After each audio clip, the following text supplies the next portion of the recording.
Welcome back to the Talk Past podcast. Here with, of course, my co-host. Oh boy. Strap me up and put me on a horse. I am Red Iron Riot, aka the War Queen. MNC, of course, your host. Here, maining on the Medieval Content channel. So today we're going to discuss the recent Green Knight movie, which is being distributed by A24 from director who is also David the writer Lowery. as well as also writer and editor. So if there's any Ooh, problems with the movie, blame it's him. all on him. It's all on him. And Dev Patel. Hot damn. Yes, Dev he was in Slumdog Millionaire. That was his first movie. But we will see how he goes because I've not seen a single film by Dave Lowery.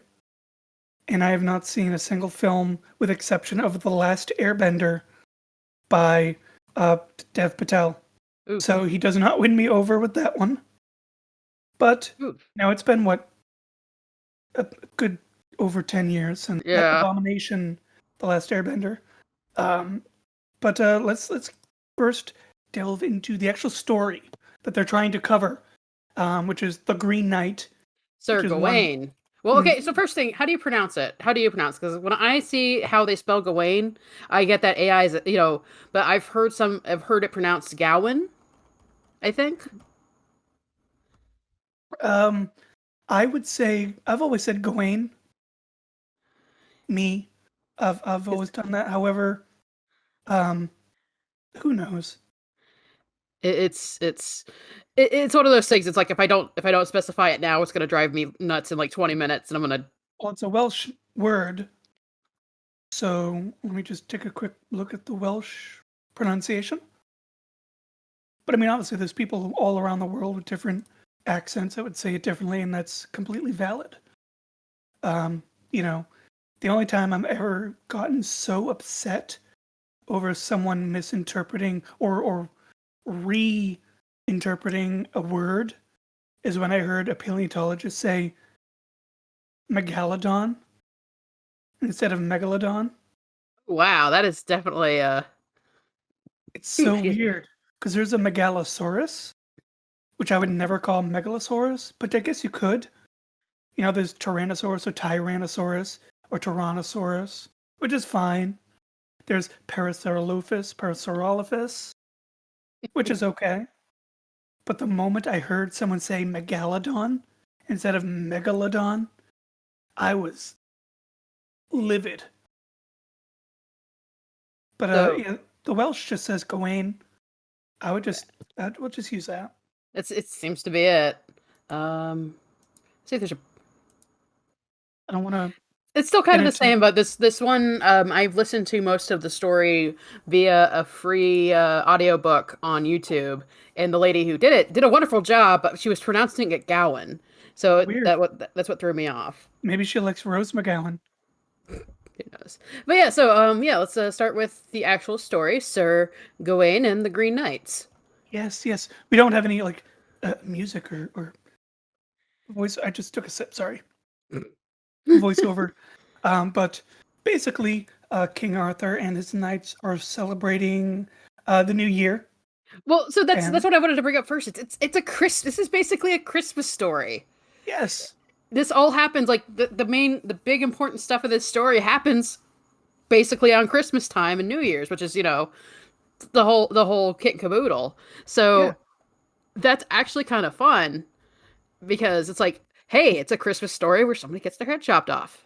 Thumbs up. exactly. I mean, it's either getting your head chopped off or Tiny Tim dies. Make make your pick. You either have to deal Oof. with the Green Giant or the Ghost of Future.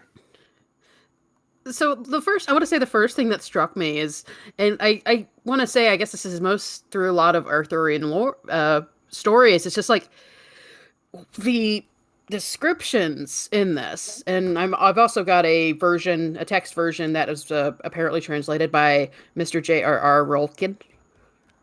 Okay. Rolkin, and just the descriptions of this, it becomes one of those things where it's like, okay, why haven't we, it kind of feels like a superhero movie almost. Like just the vibe of it where everything's, it's there's the beauty, there's beauty and there's excitement and there's happiness and there's like just everything's so fancy. And it really you get this vibe of a superhero movie almost, I want to say. Well, definitely not DC. No, Um, no, no. but let's tell the story real quick here. So they're coming together to celebrate the new year, give or take, Christmas, New Year, blah blah blah. Basically, it's just a rolling like 15, 16, 20 days of celebration. Roll a d20, find out what holiday they're doing. Um, just don't roll a one, because then And who knows what that's gonna be. and he That's the family fight at the holiday. Is, that's when somebody insults your I aunt's think dish and the table flips and everything goes everywhere. this is maybe a a solid 5. No, Someone, I'd nope. say like the actual holiday itself is probably up in the 12 to 18 because everything sounds so good and it sounds so, festive and fancy and decorative and and then when the Green Knight shows up that is like, oh boy, that took a weird turn. It's a space goth cowboy with But yeah, decorative so holidays. It's like, but anywho, we're digressing.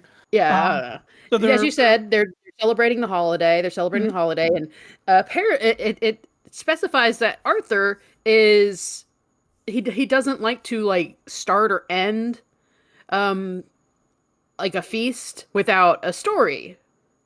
yeah, It's like and when he says that, that's when the Green Knight shows up, and this is like the description of this night is just again it matches all the fantastical stuff that's going on with this. Like there's they mentioned ermine, silk broideries banded most richly, um, bright stones, uh, like just I want to say like this guy stepped out of a tapestry almost the way he's described. kind of And like. I mean, you can pull comedic parallels like Green Giant, but you think of like the Man of the Tree. yeah, You think of that's something we're gonna have to touch on definitely is just like the comparison of a lot of visuals of the Green Knight to the Green Man and Cernunnos and all that.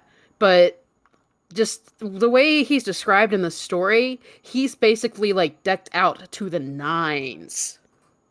yeah, he's pretty much he's lit AF. He's got the drip, as the Like the little serfs and peasant children would say. I don't know your feelings on on Montero, but the designs for Montero, I want to see Little Nas to have a crack at designing this guy because I think he would have just like whatever the writer was thinking when they were describing this guy. I think Little Nas X would be like, hell yeah, boy. But then, of course, progressing the story, Yeah. uh, Green Knight, Green Giant, Captain Planet, however we want to prescribe him. But the Green Knight indicates that he's here to challenge someone. He's going to make a challenge that if you can strike me, accept With the my own challenge axe. by striking me with my own axe, and allow me a year and a day later to do the same to you, I will gift you my axe. Not to be confused with Gimli, which might be why Tolkien put that in there. But uh, he that's the challenge. And of course, Arthur being the king, being, the person he is, wants to step forward. But Gawain is the first one to make mention that he will Mhm. do it. And he Well, steps none of the other forward. knights wanted to do it. Well, right. I mean, that's kind of a precocious deal, right? What if you miss? And Yeah. then a year and a day later, he does not. So Mhm. um, Gawain steps forward. He says, I will take this challenge. And the Green Knight offers him his axe. He takes the swing. His head comes off. Must be a very powerful swing for that to happen, or a very heavy axe. Okay, The so downward momentum of that. Go ahead. hold on. I when I was listening to the audiobook, and like I think the way he described it, it wasn't like an actual like. Okay, so here's the bit for that. Gawain gripped on his axe, gathered and raised it, and from aloft let it swiftly land where 'twas naked, so that the sharp of his blade shivered the bones, and sank clean through the clear fat and clove it asunder. And the blade of the bright steel then bit into the ground. So it's like it when I was listening to it, it didn't like really kind of go across as he massive double overhand murder stroke, but the blade went through so cleanly it was just like almost just like a tap, and oh shit. So basically, you think like I'm thinking when I read it and envision it, I'm thinking something like a Dane axe, something that you would use the momentum to simply come down like a guillotine. So your Hmm. interpretation would be just like a simple axe, and because the Green Knight is a supernatural, which I hate that word, a more just otherworldly being. The intention is that his head would come off, just Hmm. as the challenge. Hmm. And it comes off, and he doesn't even flinch. He just pops. He just stands back up, grabs his head, and it's like I'm out. I'm out. And then a couple hundred years later, terrorizing Ichabod Crane as the headless horseman. I said headless horseman. Um, and then eventually, a couple hundred years later, terrorizing school children in Hogwarts Oh as Lord. nearly headless Nick. Oh no. But No, no, no, not nearly so headless. He's not nearly headless. That head is off. by a few strands, yeah.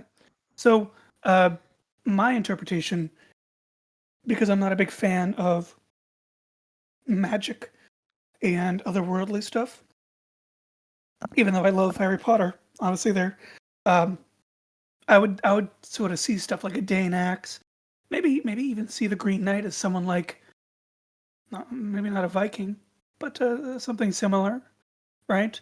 But obviously Well, this he is he a he fantasy. is he is also described as like the Green Knight himself is described as like just enormous. So I think like something like a Danax would be close to what they were Maybe imagining. see, now look at the Harry Potter thing. In terms of enormous, I'm thinking like Hagrid. Hagrid is big. He might be of good size for the Green Knight. You think? I mean, like they actually describe him, like the description goes into that too, and it's just where is it? Where is it? Oh man. Which um I trow that he was but the largest man alive, at least I declare him. And a lot of the description of the knight through the stories like mighty and you know Mhm. so yeah, dude was big. Of course, historically speaking, that might not actually be Oh, big. okay. So here, apparently, in the text, it does call it a gisarm, Yeah, the which axe. is not quite an axe. It's a pole. It's a pole weapon. Yeah. Kind of, it look like it's comparable to a billhook almost. Hmm. Okay. So, It's a I it, mean, either or, right? yeah. To me, historically speaking, I want to quickly go on that, and then I want to discuss my interpretation of size. Uh, Obviously, for me, I would think of something like a Danax or a polearm, right? Right. Realistically, you could do that. Yeah, unless if you have just a regular axe, you could do that if you're strong. But in terms of size, historically speaking, weren't uh King Arthur's era, and we'll discuss Arthur in another episode in himself, smaller people, like around the 5 foot range. So anybody, historically speaking, around like 6 feet or maybe even 7 might have even been considered like giants. Fair. But you can also consider this as it's King Arthur, it's Arthurian Yeah, stories, so we're talking about, mighty men and beautiful women who are just and who crowns and all of that. so And basically it's like this is like, and I think I mentioned it earlier, this whole thing about Arthurian stories being medieval fan fiction. So, the people in them, in the story themselves, they'd be the biggest, beautiful and big and strong and yeah, absolutely embellished. yeah. Yeah, oh man. Yeah. So, So of course, moving forward, yeah. the gist is, of course, things happen over the course of a year and a day. Gawain travels as he is expected to Mm. meet the Green Knight. However, he stops somewhere to. All the cocoa is coming back. He Well, stops some.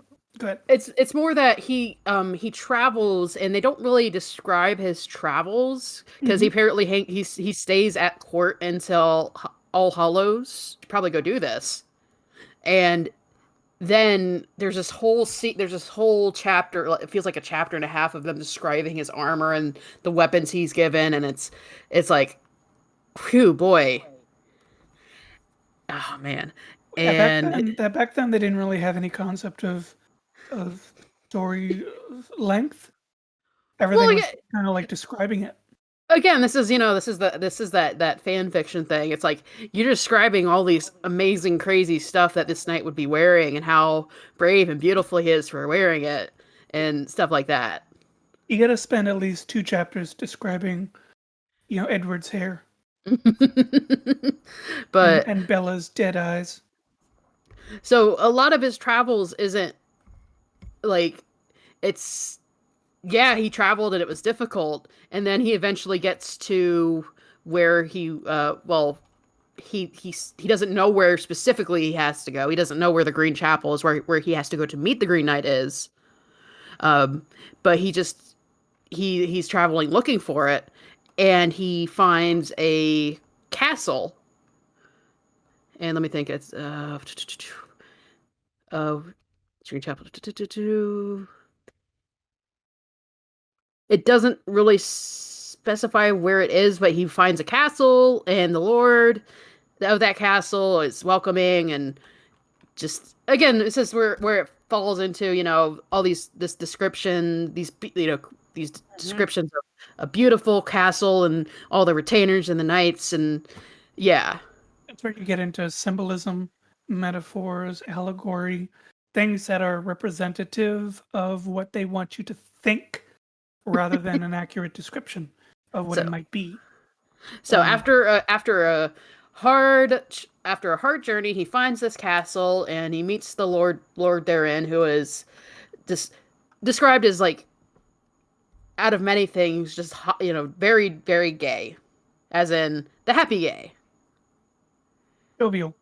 Yeah, that kind of gay. They use it a lot in the text, so it's for us to use it here. Uh, and after a day or so there, the Lord's like, I'll show you where where the Green Knight is, where the Green Chapel is, but I want you to go hunting with me. And he's like, okay. And the Lord's like, we'll even make a wager of it. We will trade whatever we get on the day that day. Right. So, and so through the course of 3 days, Gawain and the Lord goes out and he hunts. The first day he hunts a deer.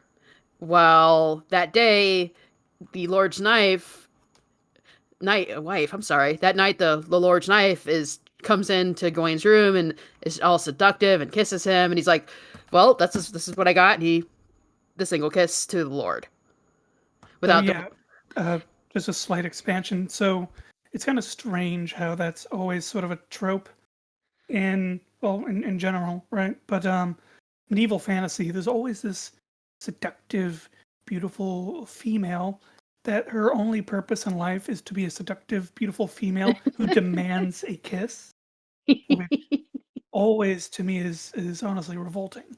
But obviously, it's not meant to be a fleshed out human piece. It's an allegory. It's fantasy. It's fan fiction, as you said. You Mhm. know, Bella's only meant to be there for Edward, Ugh. or Hermione for Harry in Ugh. fan fiction, right? Or Draco. Um, I don't like that part though. I don't like that you get this whole female character who her only purpose is to just be a pair of breasts.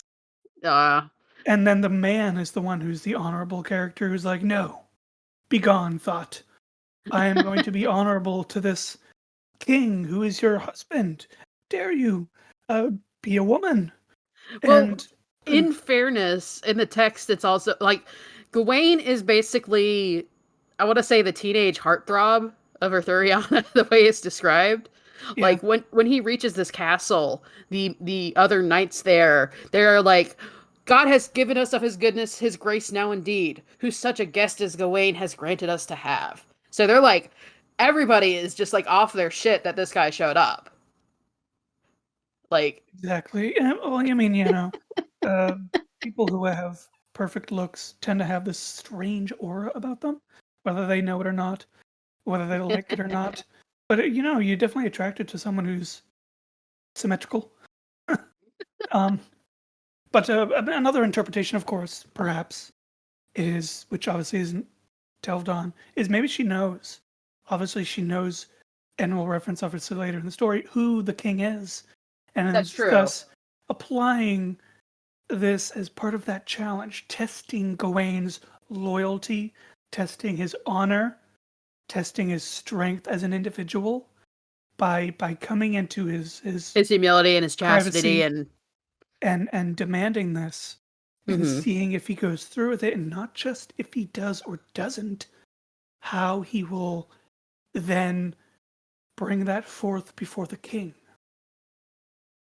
Because also, historically speaking, you wouldn't do that.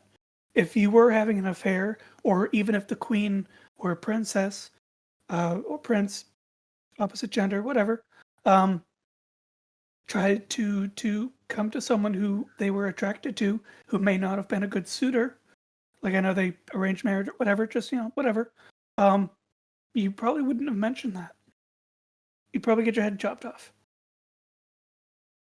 Yeah. So, but so this goes on for three days or so. Yeah. Where she comes to his room, he's like, no, no thought, how dare you? Okay, maybe just a kiss.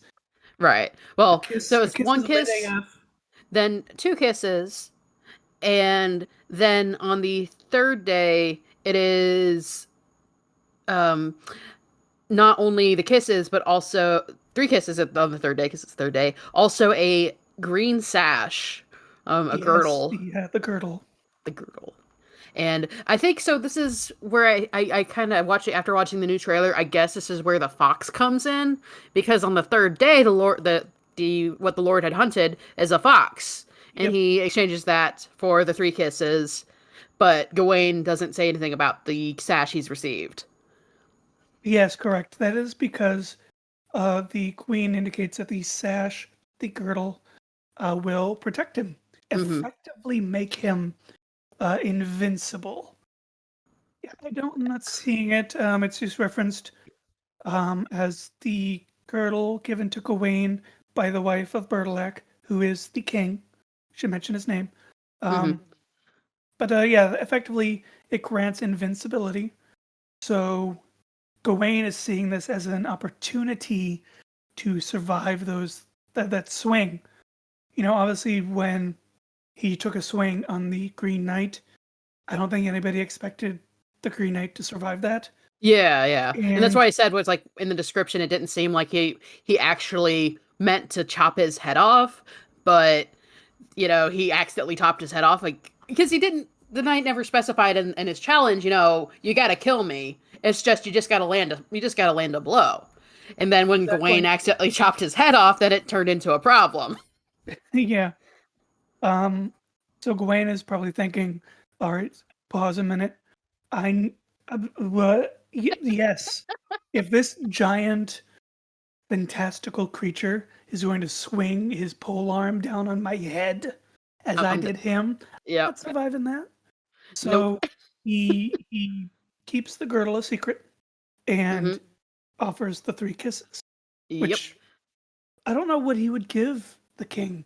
Because, I mean, I don't know if the interpretation should be literal. Like, if he's meant to give the girdle to the king, Well, or the something of appropriate equality. well, he had made a promise on this wager. He had wagered the king that anything he received, he would give to the king, and anything the king received, he would give to Gawain. Mm-hmm. So by keeping it a secret, he basically just he played himself because well, that's what he received that day. He should have given it to the king.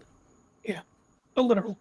Yeah, So then, of course, after these 3 nights, he ventures off to find the Green Knight and and at the Green Chapel.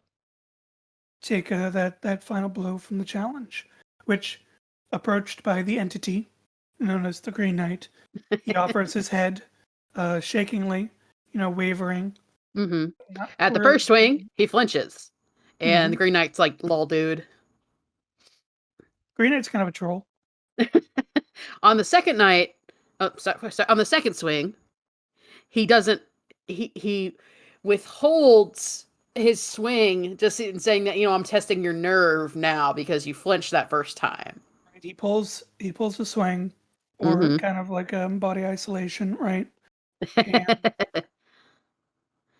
and the then third, and then the third, he actually hits, but it's not just it's just a little it's like just a small gash. wound. It's effectively letting him know that he can do it. Mm-hmm. He could have done it. Like, this guy is obviously, he's a fantastical creature, but if he was more of a historical, down to earth fighter, this sounds like an incredibly talented and well trained uh, axeman. Mm-hmm. Combat knight, lord, king, whatever he is. And If we were to think historically, mm-hmm. but go on. But after this, Gawain's like, okay, I'm done. I'm ready to leave. And then the Green Knight reveals himself to have been the Lord the whole time. Bertilac de House Desert. Hot Desert. Hot. I don't know how to pronounce that. There's a Hautd. Or hot So dessert. Hout Desert.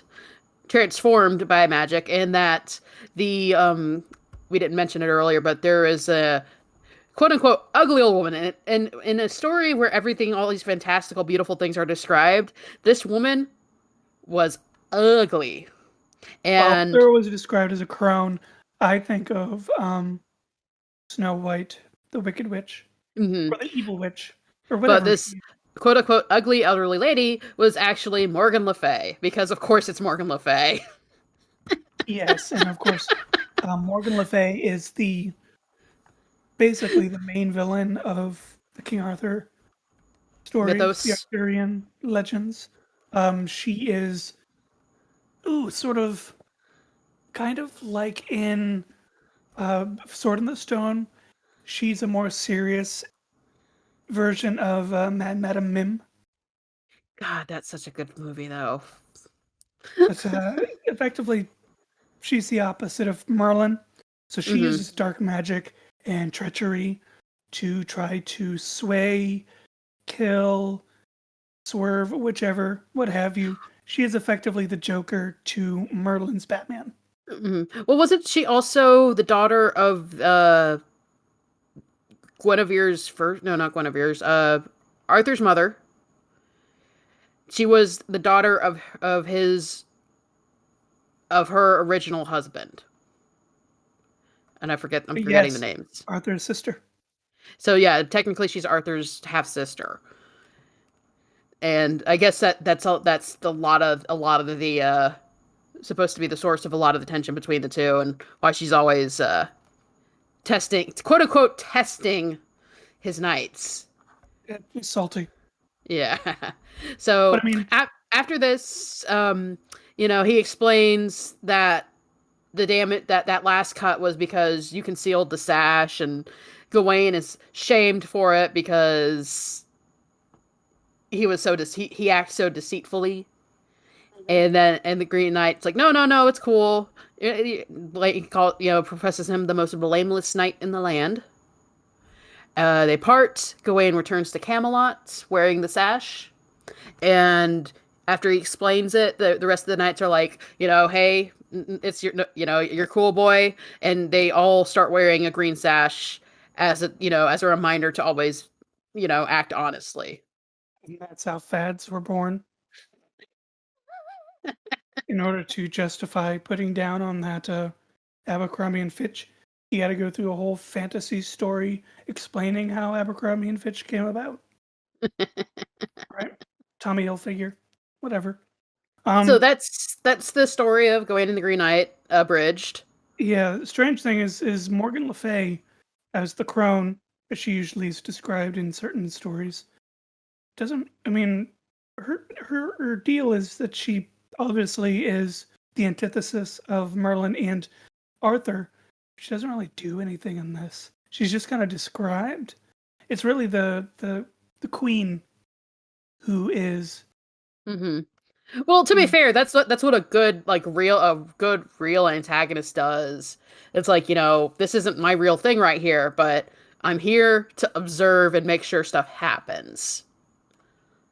It's just a documentary. But to me, like in terms of storytelling, your villain should have the same exact goals as the hero or the protagonist.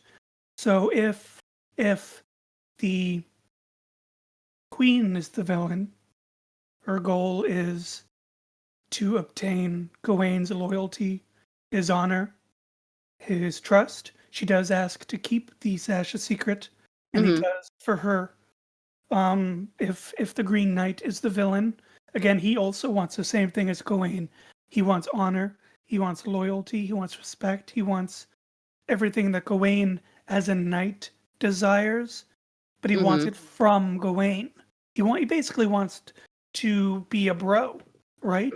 He wants that camaraderie with Gawain, because the Green Knight, had Gawain known this from the beginning, the Green Knight seems like he had never had any intention of this challenge being an actual threat. It was really just a game. right. Just a game of hey, I like you. Well, even not even that. Just it's just a game of, well, are you hold yourself up as the paragons of the land? Let's see how true that is. Hey. Yeah. It's just like the in the chess match show that we do. It's like the first match where everything's just kind of like let's just see Everything's chill. Go, and it's cool. And then somebody finally takes it too far, and poof. And then things happen, and eventually you got to come back at like 3:30. Mm-hmm. So I guess that brings us to the next part, is just like looking at the movie that's coming out, The Green Knight. So go ahead. I was gonna say, like this is a common theme, and my first problem, it's so nitty gritty. God. Yeah, I don't mind that. I like down to earth, gritty realism, like the Christopher Nolan Batman and the Joaquin Phoenix Joker. However, it also depends on the material. It depends on how you interpret it. Sometimes it's not good. So obviously we've not seen this movie, so we can't. I don't know if that gritty realism is good for it or if it's maybe too much. So it seems like to me that at the point in some point in development, they decided they either have to go like really weird supernatural kind of vibes, which is the way they went, or that embellished sort of. I want to say what's Excalibur is the movie I'm thinking of. Level of fancy. I guess Excalibur is the held up as the benchmark for Arthurian movies, maybe.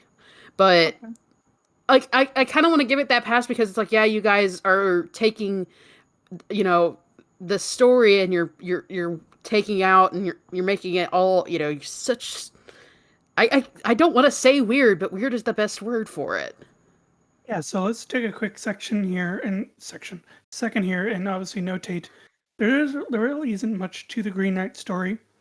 Um, I mean, in Mm-hmm. terms of length and detail, Mm-hmm. obviously a lot of the detail is literally just detailing what they're wearing.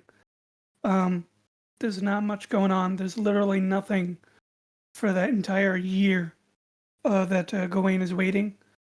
So the film has to, at least in the time frame that it's doing, I don't know how long the movie is.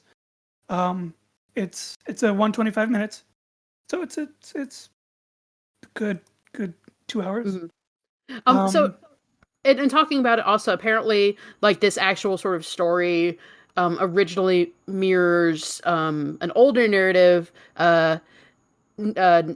Cuchulainn, um, the Irish figure Cuchulainn. I know how to pronounce that right. I have watched the Song of the Sea at least like 4 times. I should know this by now. Um, but apparently there is an Irish story where an Irish hero does basically the same kind of thing. yeah, but I mean, obviously, there's very little detail in this story, so they got to fill 2 hours and 5 minutes with what? That's what I'm Yeah, worried about. So what are they going to yeah. fill this movie with in order to one you need as a story, as a piece of art, you need to have people engaged and emphasize and In something, it tends to be. you need to words right you need to have the audience engaged in your story. You need to have sympathy for the main character, Mhm. and you need to actually have real stakes in your story. Um, So I want to say in the that. Dark Knight, real quick, in the Dark Knight, we know Batman is going to come out of that. We know these stupid superhero movies. Nothing's going to happen to them, even when they die. I really don't care. I don't like them. But in the Dark Knight, you don't know if the Joker is going to blow up those two ships. Right. He could have done that. He very well could have done that. You don't know if Batman was going to save Rachel or Harvey Dent. So there's stakes, clear stakes in these movies that draw you to them. And this one, what is the stake besides just the Green Knight? Because this is a story we already know. This is a story what we know has a Well, happy ending. So you, what is the stake of Gawain that they're going to create to engage us into that character? you know, I actually wanted to say is like I think the way that Arthurian stories have kind of gone out of the cycle of entertainment, I guess, because I don't think I don't I think the last Arthur themed story was maybe 91. I'm not sure, but I personally. There was that really bad King Arthur movie with that guy from the Viking Oh, show. oh yeah, there was that. Okay, but see, that was that Legend of the Sword. I think that I might have don't been even Legend of the know. Sword. I don't I'm even want to seeing look it up. I'm seeing a movie in 2004 and a 2017. And 2017 is the one with Charlie Hunnam and Jude Law. Yeah, who If that, cares? yeah, yeah, no, yeah, it's definitely that's the one you're thinking of. Hmm. And so, but again, so there's my problem. You know, we say, oh, well, there was like a really bad one, and then that's maybe been it since 2000. I think the last one that popped up is King Arthur in '04. So it feels like kind of just this kind of story has fallen out of the cycle of the media cycle. And for some people, the last good one might have been the Holy Grail. I mean, legit. I Oh, mean, it's a spoof movie, but it's a pretty good King Arthur yeah, movie. yeah. And then Excalibur was 1981, Yep. and I mean, you want to talk about. There's also I don't know if it's a Netflix series, but there is also a series with Sam Neill, who plays Alan Grant in Jurassic Park as Merlin. Let's see, I think is it's called that Merlin. Yeah, there is a television series, but I'm seeing 98, Yeah, 98. 98 3-part television. I know there was I want to say there was another Arthur series because I see a lot of stuff pop up about it, and I never watched it. Mhm. But yeah, it like I said, I think it feels like Arthur has fallen out of the media cycle, and like this was honestly my first, oh, let me get really into the story of the Green Knight, and oh, okay, so that's what the story is. It kind of, if this succeeds and it's actually good, as in God, please. not just succeeding because it's a popcorn movie like Marvel films. Hmm. Don't at me. Um, uh, I'm definitely of the Scorsese mind of that. Not saying they're all bad. I'm just saying that they're basically popcorn films, Yeah, right? You go in to be entertained. yeah, Um, so if this succeeds because it's a good cinematic movie. experience, um, We might get. I would love to see an Arthurian cinematic universe. God, Go down the nights and like there's so merge much you them could do. exactly and bring them all together Ugh. eventually. Oh, I'm not gonna lie. I actually would like that was kind of a joke because I think this supposed to release last year, and Yeah, then because of obviously we had the things internet happened. that was starting to come together. I Um, recall there was a joke going around like this was supposed to be the summer of Dev Patel. Same thing with A Quiet Place 2, which is now releasing now that theaters are opening up. Oof.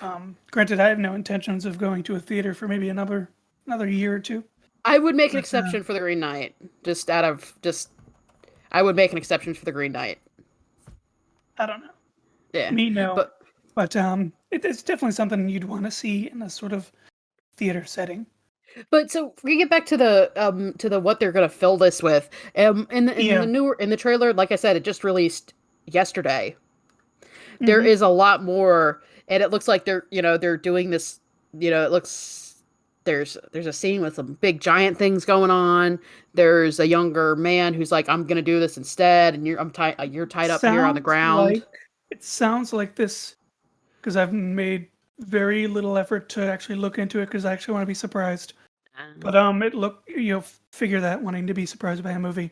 Sure. It seems like this younger gentleman. Let me see who that's played by real quick here because I don't know. It looks not John Egerton. I think that is the Green Knight. Let me see if Um, I can. I see a Barry Cahogan as a scavenger, quote unquote. yeah, Um, it looks about the image I'm seeing. Of course, I'm looking at Wikipedia. For those listening, has a very terrible photo of him, where he looks like literally anybody else. But possibly. So, well, actually, it's listed as him as scavenger, of course. John Egerton is Lord, probably AKA. No, Ralph Ineson is the Green Knight.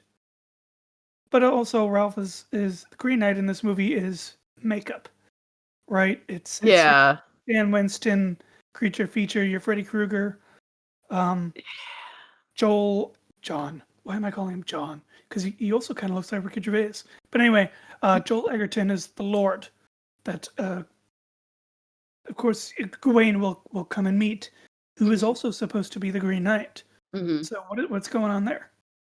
True. Well, again, in the story, it's kind of explained that the Lord is the Green Knight transformed by magic for for his amusement, sort of thing. Yeah, So I don't know. It's I guess it's one of those we'll definitely have to wait and see. yeah, Um, which I wouldn't mind. It's just like I watched the new trailer, and this looks like it's gonna be really interesting. It's listed on IMDb as drama, fantasy, and horror. So take that what you yeah, will. yeah. Of course. I mean, I imagine horror in the aspect of I don't Maybe like know. the supernatural man versus nature sort of vibe that it looks like Gawain's travel is going to entail. Yeah, I don't know. See, horror because I mean, the Lord, the Green Knight, they're very jovial characters. Um, Hmm. so maybe they're gonna play it closer to Game of Thrones' Uh, White Walkers. Oh, I don't like that. He kind of looks like a White Walker. The I have no interest in Game of Thrones anymore, so I forget the name of the one that's the White Walker. The Night's King. Sure. Like, He looks like that, which immediately is what I thought of. Is like, oh, okay, they're going for something like a Game of Thrones thing here, and they're trying to fill out the world. Now, are they going to fill it out with, I'm writing the script, so I'm just going to make up whatever, or are they actually going back into the Arthurian legends and being like, well, this There's would more actually to be this. in the universe, so let's yeah. fill that year with things that are actually in the Arthurian universe. Well, again, the thing is though is like he spends like in the original story he spends most of the year just hanging out at court. The meat of the action happens from All Hallows Eve onwards to Christmas time again. So I feel with good enough writing you could fill out to so let's say like the opening scene maybe takes about 30 minutes to 45 minutes to go through. I'd say maybe 30 minutes at the most. Yeah. You can still fill out an hour and a half a movie of, with this drama of travels and what's going on with the at the second castle with Bertilac. It's Bertilac, right? Yeah. And Clearly they've just inserted this brand new character to act as a villain and to Gawain. I'd say villain. I'd say more probably just like the kind of antagonist, blocking the way antagonist. Yeah. But either way, I'm excited. I really do want to see it because it looks really interesting. It's Arthurian. I don't like the nitty gritty. I like the supernatural part of it, but I don't like the I want to say desaturated. Everything it's got that kind of. It's not a brown filter, but everything's just very desaturated when that's not the vibe you get from the original story. Yeah, I mean, they've even made the fox a talking fox. That too. Come on. When in the story, it's just here's a fox after going hunting, which means he killed it. Yeah. So like I don't know. See, that's my concern. With literally any adaptation these days, I am so worried of how people are just going to add filler that doesn't belong. And we're not going to go down this rabbit hole, but Star Wars. So here's what's going to happen. Here's what's going to happen. That fox shows up. He's a guide for a little bit. Gawain's going to get to the castle. The fox is going to end up dead. Calling it now. And there's going to be a moment of sadness. It's like, oh, that fox kind of helped me. Now he's dead. Oh, said a lot of furries.